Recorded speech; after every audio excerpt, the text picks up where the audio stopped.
السلام عليكم ورحمة الله وبركاته. الحلقة اللي فاتت سمعنا أنبا توادرس وهو بيكذب على طفل صغير وأثبتنا كذبه، وكان الرد اللي وصل لي مجرد تهديدات مش أكتر.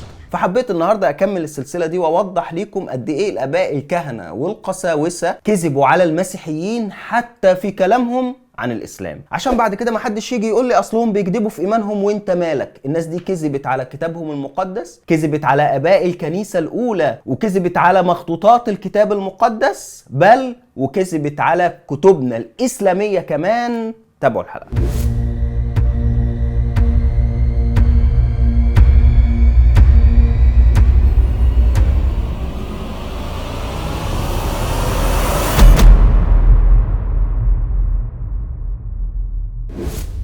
لو مهتم بمحتوى القناه اعمل اشتراك وفعل الجرس واكتب تعليق لو عندك، ولو عايز تدعم محتوى القناه رابط الباتريون والبيبال اسفل الفيديو وفي علامه انتساب. تعالوا نسمع الانبا شنوده بطريرك الكنيسه الارثوذكسيه المصريه وهو بيرد على واحد مسلم سأله عن تحريف الكتاب المقدس. شوفوا قال ايه وازاي ألف آية في القرآن الكريم. وللعلم حلقة النهاردة كلها إثبات لكذب الآباء الكهنة بكل وضوح. شوفوا الفيديو. بصفة أن صاحب السؤال مسلم أريد أن أجيبه من جهة الفهم الإسلامي. هناك آية قرآنية تقول: يا أيها الذين آمنوا لن تكونوا على حق حتى تقيموا التوراة والإنجيل وما أنزل إليك وما أنزل من قبلك. فإذا كان الإنجيل محرف فكيف يطلب القرآن من المسلمين أنهم يقيموا التوراة والإنجيل؟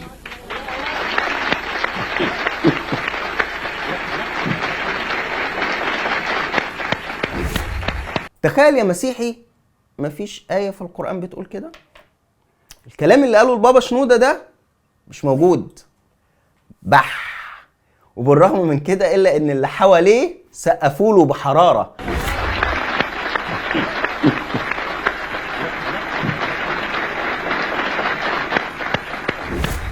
مفيش آية في القرآن بتقول يا أيها الذين آمنوا لن تكونوا على حق حتى تقيموا التوراة والإنجيل وما أنزل إليك وما أنزل من قبلك. مفيش. ده فنكوش حقيقي. الموضوع سهل خالص. اكتب في أي محرك بحث اللي أنا قلته ده، أو ابحث أنت في برنامج للقرآن الكريم وشوف وتأكد إن كلام البابا بلح. الآية اللي هو حرفها بقى بتقول إيه؟ قل يا أهل الكتاب لستم على شيء حتى تقيموا التوراة والإنجيل وما أنزل إليكم من ربكم. الآية أصلا موجهة لأهل الكتاب اللي هم مين؟ اللي هم اليهود والنصارى، مش للمسلمين زي ما قال البابا شنودة. وبناء بقى على تحريفه إن الآية موجهة للمسلمين قال لك: فإذا كان الإنجيل محرف فكيف يطلب القرآن من المسلمين أنهم يقيموا التوراة والإنجيل؟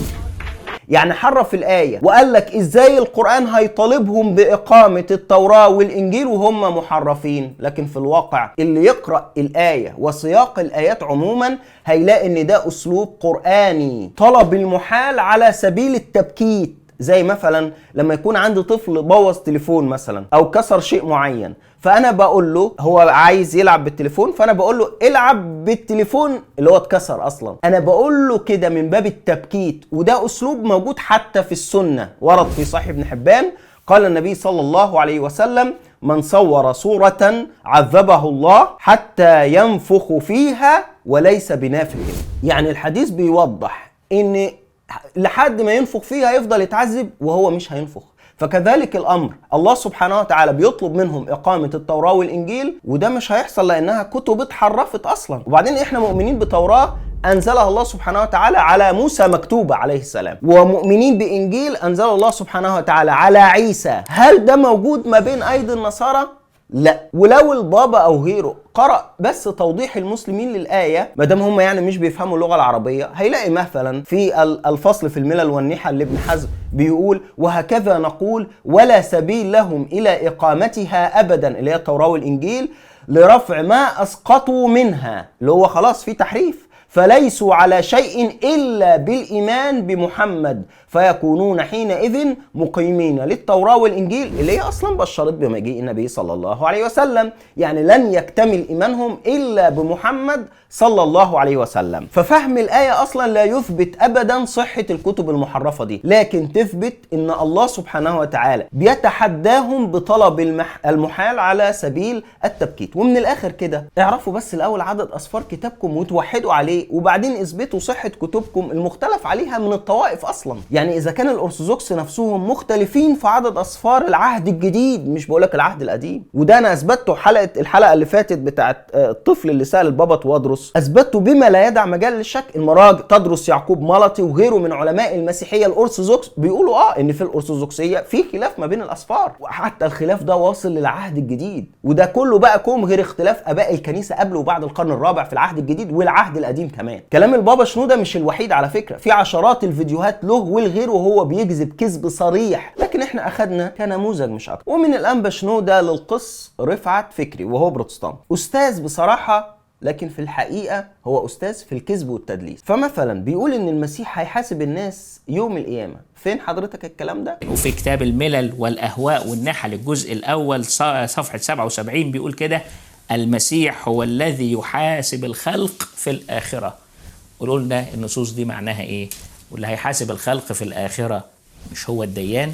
يعني أرجو إن الناس اللي بتقول فين هذه النصوص بأرقام الصفحات كويس ان هم يكونوا بيرجعوا لها ويردوا علينا يقولوا لنا ان الكلام ده احنا يعني مؤلفينه او جايبينه من عندنا. القس رفعت فكري استشهد بكتاب الملل والاهواء والنحل، وقال ان الكتاب بيقول ان المسيح هيحاسب الناس يوم القيامه. طبعا اي واحد مسيحي هيقعد يتفرج هيقول يا سلام قد ايه المسلمين عايشين في ضلال، قد ايه المسلمين لازم يؤمنوا بألوهية المسيح اللي مراجعهم الإسلامية نفسها بتقول ان هو هيجي ويحاسب الناس.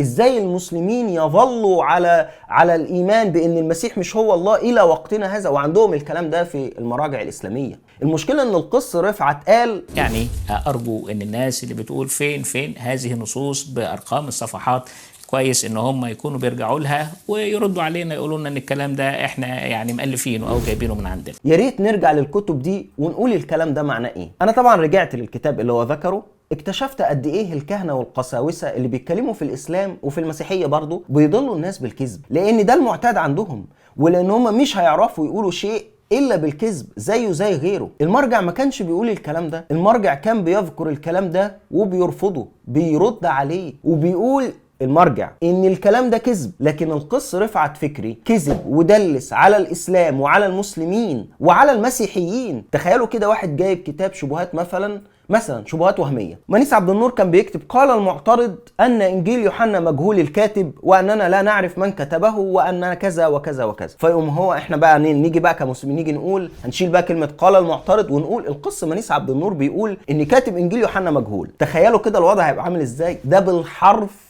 اللي عمله هذا القس الكذاب. وتعالوا نقرأ المرجع اللي ذكره اللي هو كتاب الفصل في الملل والأهواء والنحل لابن حزم. فبيقول: وأما أحمد بن خابط والفضل النصريان وكان تلميذين لإبراهيم النظام فكان يزعمان أن للعالم خالقين، أحدهما قديم وهو الله سبحانه وتعالى، والآخر حادث وهو كلمة الله عز وجل المسيح عيسى بن مريم التي بها خلق الله العالم. وكان ابن حزم ما بيقول وكان لعنهم الله، يعني ابن حزم بينقل عنهم وبيقول لعنهم الله، يطعنان على النبي صلى الله عليه وسلم. كانوا بيطعنوا في النبي. يا نهار ابيض على القساوسه وكذبهم على الاسلام. كانوا يطعنان في النبي او على النبي صلى الله عليه وسلم بالتزويج، وان ابا ذر كان ازهد منه صلى الله عليه وسلم. وكان احمد بن خابط يزعم ان الذي يجيء به يوم القيامه مع الملائكه صفا صفا في ظلل من الغمام إنما هو المسيح عيسى بن مريم، وأن الذي خلق آدم على صورته إنما هو المسيح عيسى بن مريم، وأن المسيح هو الذي سيحاسب الناس يوم القيامة. وكان أحمد بن خابط لعنه الله، ده ابن حزم كل ده بينقل عن الشخص ده وبيقول لعنه الله. وبيقول بعد كده ان في كل نوع من انواع الطير والسمك وسائر حيوان البر حتى البق والبراغيث والقمل والقرود والكلاب والفيران والتيوس والحمير والدود والوزغ والجعلان أو الجعلان أنبياء الله تعالى. رجعنا للمرجع، اكتشفنا ان القس رفعت فكري بيضحك على المسيحيين، بينسب كلام بيرد عليه ابن حزم لابن حزم، وهو اصلا رفضه وبيرد عليه وبيقول عليه كفر وبيلعن قائله، ويجي المسيحيين ينشروا الكلام ده على انه هو حقيقة مطلقة. ده علماء الاسلام عندكم بيقولوا ان المسيح هيجي يحاسب العالم، ونقعد بقى سنين السنين نقول لهم يا اخوانا ده كذب، وللاسف مش بيصدقوا لانهم شايفين او بيتقال لهم ان المسلمين دماغهم مضحوك عليها. الشيوخ بيضحكوا على المسلمين، لكن القساوسة كلامهم تمام التمام واحنا كلامنا في السليم. وطبعا دي مش الكذبة الوحيدة اللي قالها القس رفعت فكري، ده قال ان الشيطان هيذوب لما يشوف المسيح. احد الاحاديث الشريفة المشهورة انه الشيطان عندما يرى المسيح عيسى ابن مريم يذوب كما يذوب الملح في الماء. طبعا ده كلام بلح كالعادة، كذب يعني صريح، كذب مفيش فيه انفصال، مفيش رواية أصلا بتقول إن الشيطان هيذوب من المسيح لما يشوفه. وإن كان إحنا عندنا في بعض الروايات بتقول إن الشيطان بيهرب لما يشوف عمر بن الخطاب ماشي في شارع أو في طريق يعني أو كده، وعادي محدش قال له عمر بن الخطاب رضي الله عنه يعني. لكن ما علينا، إحنا كمسلمين مؤمنين إن المسيح هينزل تاني وهيعيش وهيحارب مع المسلمين ضد المسيح الدجال. فالرواية في صحيح الإمام مسلم بتقول: فإذا جاءوا الشام خرج، فبينما هم يعدون للقتال يسوون الصفوف إذ أقيمت الصلاة، فينزل عيسى بن مريم صلى الله عليه وسلم فأمهم، فإذا رأوا عدو الله ذاب كما يذوب الملح في الماء، فلو تركه لن ذاب حتى يهلك، ولكن يقتله الله بيده فيريهم دمه في حربته. الرواية بتقول فإذا رأوا عدو الله، وفي الآخر بتقول إن هو لو تركه هيهلك من الخوف، لكن ربنا هيقتله بيد المسيح. فيبقى الكلام عن مين؟ عن المسيح الدجال أصلا، مش الشيطان، لأننا مؤمنين إن هو هيجي اللي هو المسيح عليه السلام هيحارب المسيح الدجال. وبعدين أصلا حسب اعتقاد القس رفعت فكري وحسب الكتاب المقدس كمان إن الشيطان لما شاف يسوع ما دابش ولا حاجة، ده اتحكم فيه وجربه وطلعه ونزله من الجبل، والحكاية وردت أو الكلام ده كله ورد موجود في إنجيل متى الإصحاح الرابع من أول الإصحاح. فيبقى أنت بتؤمن إنه إله والشيطان ما دابش منه ولا حاجة بل واتحكم فيه. ومن القس رفعت فكري لزكريا بطرس: يا قلبي لا تحزن. تعالوا نشوف زكريا بطرس وهو بيكذب كعادته طبعا، وبيقول ان المسيح هو اللي هيشفع فينا يوم القيامة، والدليل في صحيح الامام البخاري. وبعدين في احاديث نبوية عن كده برضه نذكرها. في الحديث اللي هو في يوم الحشر ذهبوا الى ادم عشان يشفع لهم مش كده؟ الى ان وصلوا الى المسيح قالوا لهم هو ده اللي هيشفع، وقد شفع فيهم المسيح. ده حديث مؤكد يعني. حديث مؤكد من صحيح البخاري. خد بالك؟ فالناس بس ما تقراش، الناس عايزه تقرا، المفروض انهم يقروا ويفهموا وياخدوا قرارات بناء على كده. طبعا اللي هو بيقوله ده بلح.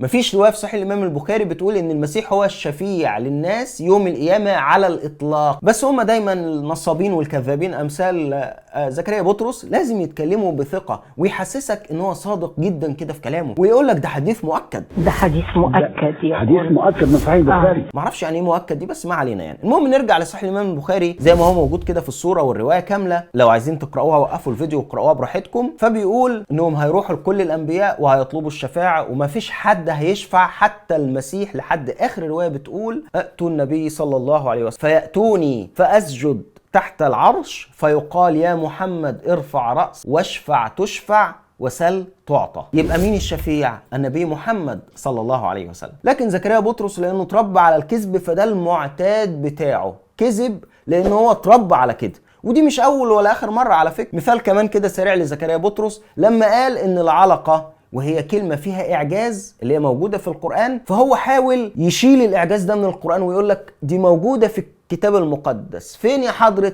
تعالوا نشوف. يعني أيوب اتكلم عن أطوار الجنين قبل ما يتكلم عنها محمد.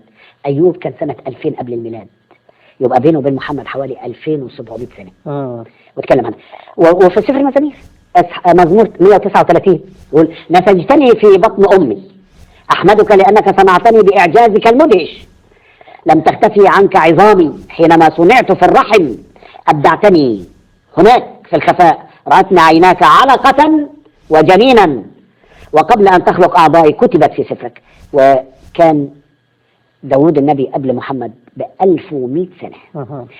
ده الكتاب المقدس. عشان يقول ان القرآن خدها من الكتب اللي قبله، فما فيش اعجاز في القرآن. وده بسبب ان هو حاسس بعجز في كتابه، لان هو فيه اخطاء علمية كتير زي ما قال القس كيرلس فتحي، والكلام ده انا عرضته في حلقة على القناة هنا، ممكن ترجعوا لها. زكريا بطرس اضاف في كتابه وضحك على المسيحيين اتباعه. تعالوا لو رجعنا للنص في ترجمة الفان دايك اللي هو المفروض مؤمن بيها والكنيسة الارثوذكسية بتاخد بيها، وده كلام البابا شنودة برضه، فالترجمة ما فيهاش كلمة علقة نهائي، والنص زي ما هو ظاهر امامنا كده. للتأكيد بقى تعالوا نرجع للكتاب، المفروض ان النص ده، تعالوا نرجع للترجمة عربي عبري ترجمة بين السطور في صفحة 1056. مفيش قدامنا كلمة علقة، في كلمة جنين فقط، لكن كلمة علقة دي من تأليف زكريا بطرس اللي متربي على الكذب المقدس. انا مش عايز اطول عليكم في موضوع كذب القساوسة على الاسلام، لكن اللي انا عايز اكد عليه ان دي مجرد نماذج بسيطة بس لكذبهم وخداعهم، وده حاصل في المسيحية، بيكذبوا عليكم في المسيحية وبيكذبوا عليكم حتى في الاسلام. فالكذب ده مستمر، وإن شاء الله ممكن يبقى نتكلم عن الموضوع ده لو كان في العمر بقية. لا تنسوني وأهلي من الدعاء. لو مهتم بمحتوى القناة اعمل اشتراك وفعل الجرس واكتب تعليق لو عندك، ولو عايز تدعم محتوى القناة رابط الباتريون والبيبال أسفل الفيديو. أشوفكم على خير. سبحانك اللهم وبحمدك، أشهد أن لا إله إلا أنت، أستغفرك وأتوب إليك، وآخر دعوانا أن الحمد لله رب العالمين، والسلام عليكم ورحمة الله تعالى وبركاته.